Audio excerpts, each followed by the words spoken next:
Hey guys, Kaiser here and welcome to another episode of what animes I've watched in 2024. And let's start with winter 2024.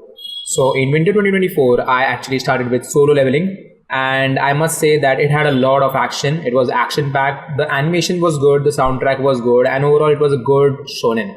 So it's really great that the manhwas are getting the respect that they deserve.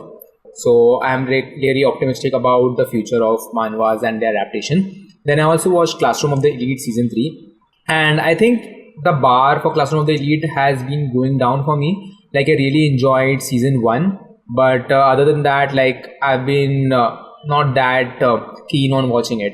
Then other than that, I also watched The Dangers in My Heart season 2, and I must say this anime was really like extremely wholesome. So it's about romance, and the vibe between those two is just something I really enjoyed.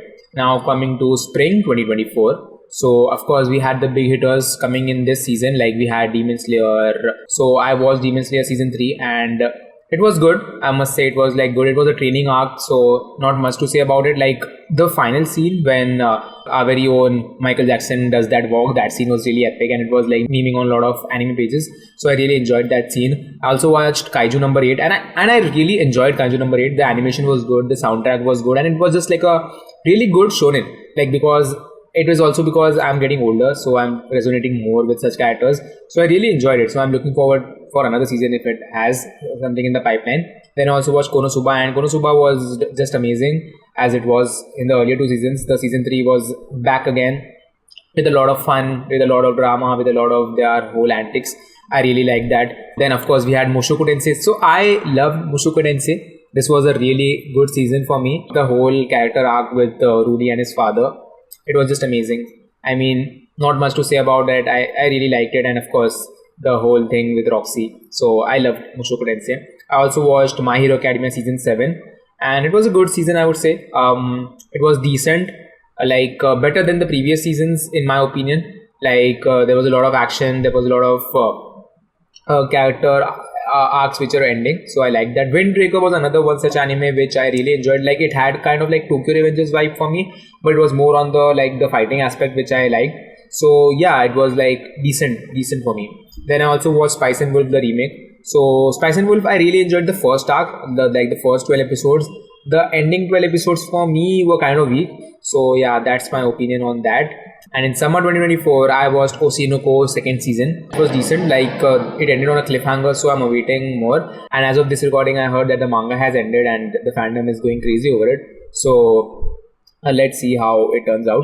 I also watched Alia Sometimes Hides Her Feelings in Russian. It was a really wholesome anime. I liked the MC and her sister. That was the best thing for me about the anime. I also watched Tower of God season 2. So I like Tower of God. Like, the animation is lacking in my opinion. I felt the story was very haywire. I could not understand much of it, like from season 1 to season 2. Like, maybe I could use a recap or something, but it was like meh for me. I liked Mikin, Too Many Losing Heroines. This was a unique concept. I enjoyed it. Like, in the start, I was really initially hooked on it, but over time, it kind of got like very stale for me. So yeah, that is my opinion on it. Then I also watched Fairy Tail 100 Year Quest. Like, Fairy Tail is my favorite anime, and I know I'll get a lot of hate for saying that, but Fairy Tail was there for me when no one was. So yeah, let's go Fairy Tail. I'm really happy that it's back. Now coming to fall 2024. So in fall 2024, I've been watching Dandadan, Re:Zero. Then I've been watching Blue Lock, Bleach, and I've also watched the Orb on the Movements of the Earth. So I've been watching that, as well as Dragon Ball Daima and Shangri-La Frontier. I want to start watching Blue Box. Like, I've heard a lot of good things about it. So yeah, these are the animes I've been watching, and nothing really stands out for me as such. Like, if you're talking about a heavy hitter, all of them were kind of like in the mid to above average for me. Other than that, I also finished a lot of new animes. I actually caught up with One Piece. Yeah, so I basically caught up with One Piece, and I've been really enjoying One Piece. Like, I almost finished Wano when I stopped One Piece, and Egghead has been really fascinating. Like, all the secrets which are being revealed about the 100-year void history, as well as the Revolutionary Army and all that stuff. So I've been really enjoying One Piece, and I know it is on a hiatus right now. So I'm hoping for more and good content, especially with better animation and amazing soundtracks. So yeah, One Piece is something I've been on the lookout for. And I actually recently started watching sports anime, and I started with the one and only Haikyuu. So I have a lot of good things to say about Haikyuu. I never thought that volleyball could be so cool. I must say that the whole character building with Hinata and Kageyama and the whole Shirakazawa school, it was like really amazing. Like Karasuno and the whole thing about just breaking your limits and flying high.